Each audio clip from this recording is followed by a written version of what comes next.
If you're looking for a good movie to watch that touches women, don't say that again. You should watch the show What a Young Wife Oughta Know.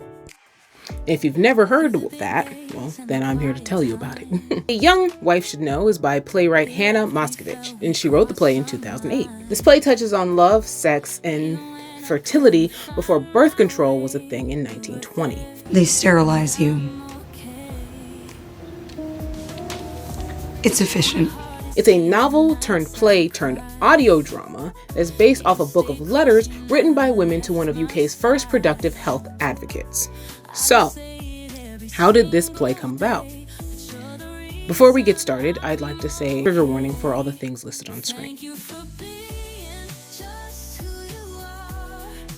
Hannah Moscovich started writing What a Young Wife Should Know around 2008 after reading a book of letters about reproductive health. Moscovich was surprised at the amount of loneliness women faced back in the 1920s when dealing with reproductive health, but it was also a familiar feeling to her by the time the production was complete. During production, Hannah miscarried in 2014.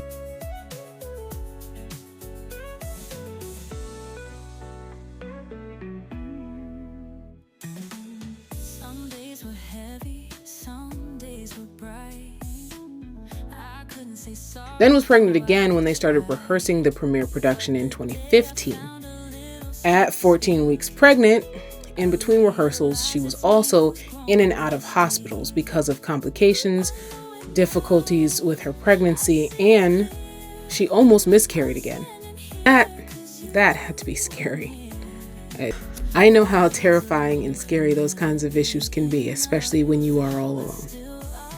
But it did give her some understanding of what the women in those stories went through. And out on a world less than 100 years ago, with no way beyond abstinence or gruesome back alley methods to stop from having children.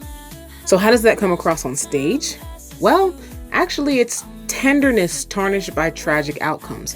The play is set in an impoverished Irish Canadian community where Sophie and Johnny are a married couple with fertility issues. They have 2 children, but after losing 2 more, the doctor tells Sophie that if she gets pregnant anymore, it could kill her.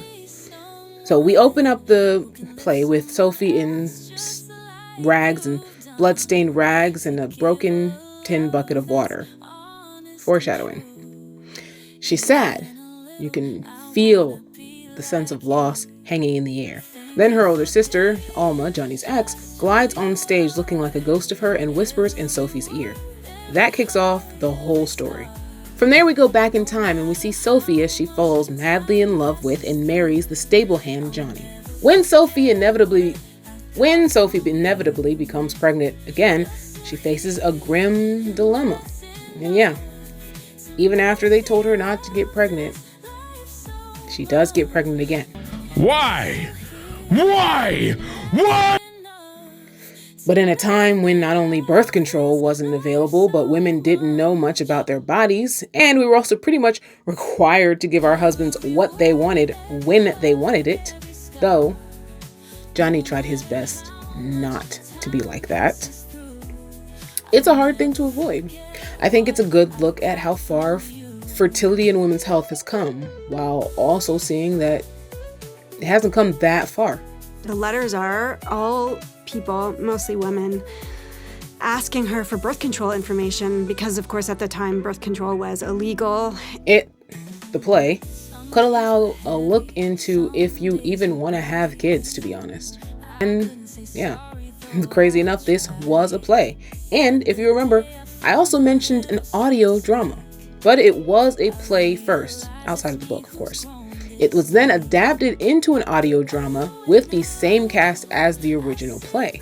And that's different. I really like that. And speaking of different, you can pick a different video of some of your favorite plays and musicals to watch if you enjoyed our banter here.